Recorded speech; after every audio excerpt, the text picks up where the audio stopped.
So I'm going to put one dimensional on each side, and I found the key to making this slide the best is to put double up on the back. I'm actually going to peel the backing off of the two on the side here and double up.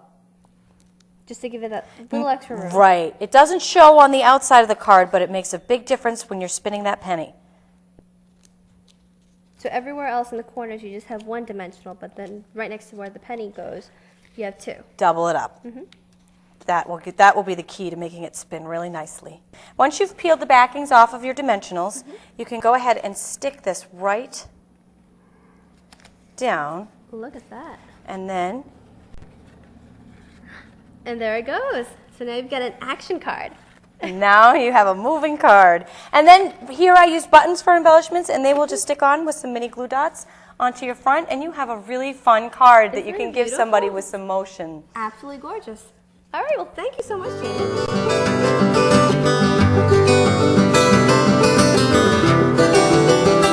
This is another really fun penny slider card done the exact same way. And in this particular one, I used a stamp set called Pun Fun, and I used a little rocket ship out of it. It would make a great little boy's birthday card. Spinning rocket ship. Yeah, how cute is that? And what little boy is not going to want to sit there and play with this birthday card? He's not even going to care what you got him as a gift. Wonderful. And it looks like here's another example. And this is another great example. This one I did slightly different, using a stamp set called The Free and the Brave with the soldier.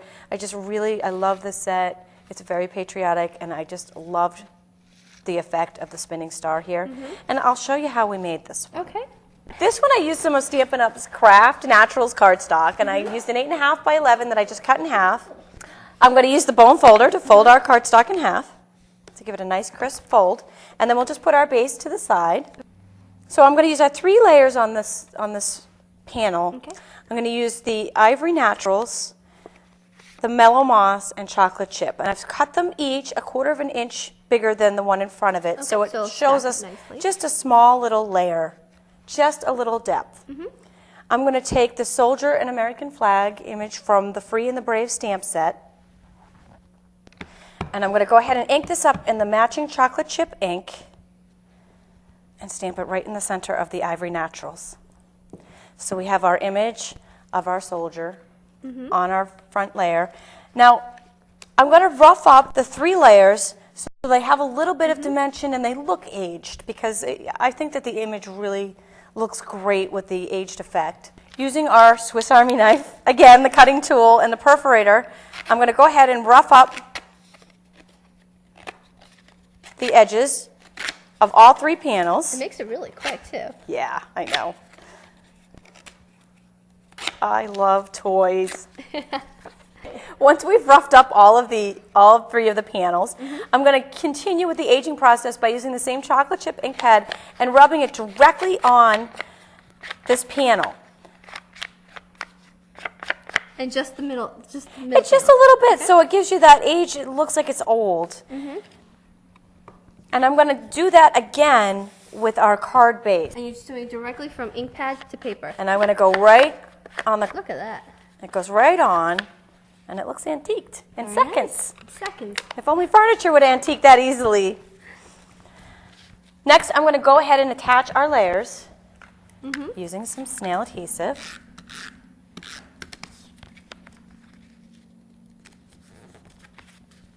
Just double-sided snail tape to stick our layers together.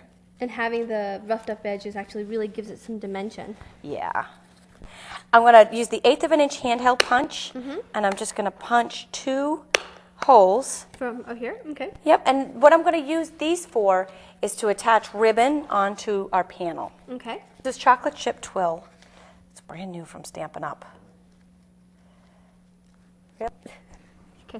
Okay, so you're just tying a simple knot. Yeah, I'm just going to tie this right on there just for a little bit of embellishment. And then I'm going to go ahead and trim off the loose edges.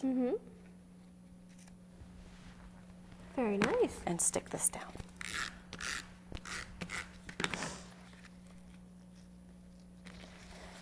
Now we have our top panel. Next I'm going to take some of our hodgepodge hardware, and this has all kinds of great little hardware pieces and frames and spiral clips.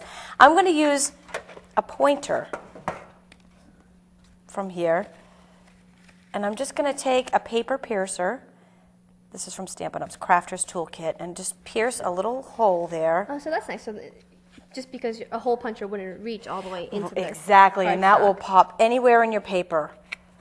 And then I'm just going to take a brad, also from the Hodgepodge Hardware, and attach, just spread the back to fasten our Very nice. pointer down. And how'd you do that? Okay, so for the star, again, we're going to take our word window punch To create the bar. to create our hole in the center, to create our slot in the center, and then we have our base. Now for the inside, I'm going to take the star image from the Free and the Brave stamp set, the chocolate chip ink again, just ink that up. So we have our image, and now I'm using the star punch from Stampin' Up, upside down, Just to punch one of the stars out. just to punch the Okay, star so out. that gives us a center star. And then we have 3 other stars here, so I'm just going to punch one from Ivory Naturals,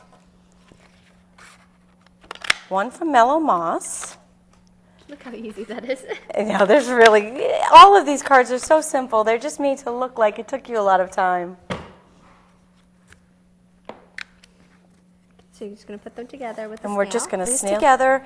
But when I attach them together, I'm just going to angle them slightly so that You can see all the 3 different colors. you can see the points on each one, and it gives it a really nice effect. Very neat.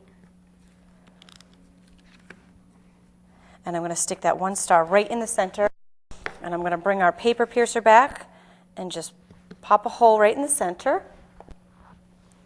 and stick a matching brad from the Hodgepodge Hardware right into the center. And now we have our star. Once again, we're going to use a penny with the penny and the... And once again, we're going to layer our dimensionals onto our pennies. We're going to make a little dimensional sandwich with our penny.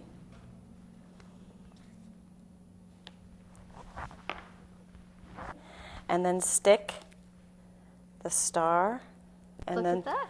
this just pops right into our slot. And voila! Very nice. Well, thank you so much, Tami.